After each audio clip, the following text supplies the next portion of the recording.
एक मिशन जो सिर्फ कुछ दिनों का था, लेकिन एक मोड़ ऐसा आया कि सुनीता विलियम्स को 9 महीने तक स्पेस में फंसना पड़ा।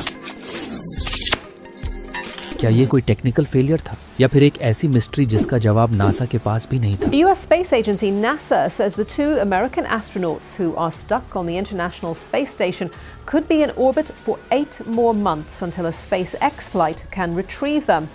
Astronauts Sunita Williams and Barry Butch Wilmore. Zero gravity में बीता है वो दिन, वो रात, एक ऐसी कहानी जो सिर्फ एक एस्ट्रोनॉट ही महसूस कर सकता है। 9 महीने स्पेस में एक ऐसा रहस्यमय सफर जिसने सुनीता विलियम्स को हर पल जंग लड़ने पर मजबूर कर दिया। क्या हुआ था उस दिन? क्यों नहीं लौट पाई सुनीता समय पर? और वो कौन सी खतरनाक घटना थी जिसने उनकी मिशन को अचानक बदल दिया? आज हम आपको बताएंगे सुनीता विलियम्स की पूरी कहानी, उनके बचपन से लेकर अंतरिक्ष तक की रोमांचक यात्रा और क्रू 9 मिशन की सभी इंपॉर्टेंट जानकारी। सुनीता विलियम्स एक इंडियन ओरिजिन की अमेरिकी एस्ट्रोनॉट है। उनका पूरा नाम सुनीता लिन विलियम्स है और उनका जन्म 19 सितंबर 1965 को अमेरिका के यूक्लिड, ओहायो में हुआ था। उनके पिता दीपक पंड्या इंडियन ओरिजिन के थे, जबकि उनकी माता बॉनी पंड्या स्लोवेनियाई ओरिजिन की थी। बचपन से ही सुनीता को उड़ान और रोमांच से जुड़ी चीजों में दिलचस्पी थी। यही कारण था कि उन्होंने अमेरिकी नौसेना नेवी में शामिल होने का फैसला किया और बाद में नासा की एस्ट्रोनॉट बानी education and career Sunita Williams US naval academy से 1987 में ग्रेजुएशन किया और फिर मैसाचुसेट्स इंस्टीट्यूट ऑफ टेक्नोलॉजी से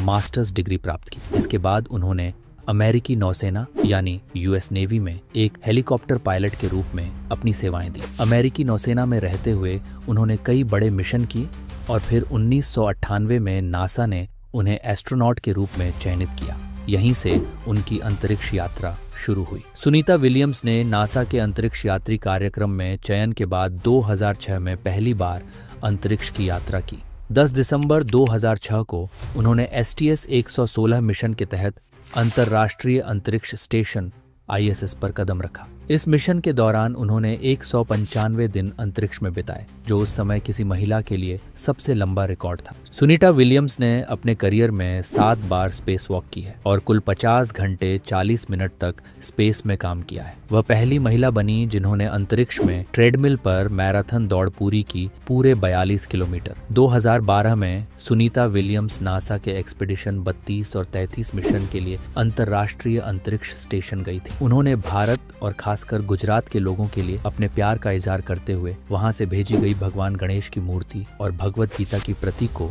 अपने साथ अंतरिक्ष में ले गई। फिर सुनीता विलियम्स तीसरी बार 5 जून 2024 को बोइंग स्टारलाइनर स्पेसक्राफ्ट पर नासा के Boeing crew flight test mission पर गई थी, जो कि अंतर्राष्ट्रीय अंतरिक्ष स्टेशन ISS के लिए बोइंग स्टारलाइनर का पहला क्रू मिशन था। इस मिशन का उद्देश्य था कि स्टारलाइनर स्पेसक्राफ्ट को अंतर्राष्ट्रीय अंतरिक्ष स्टेशन के लिए नियमित क्रू फ्लाइट के लिए प्रमाणित किया जाए। सुनीता विलियम्स और बुच विल्मोर 5 जून 2024 को बोइंग के स्टारलाइनर अंतरिक्ष यान में सवार होकर अपनी पहली चालक दल की उड़ान के लिए रवाना हुए।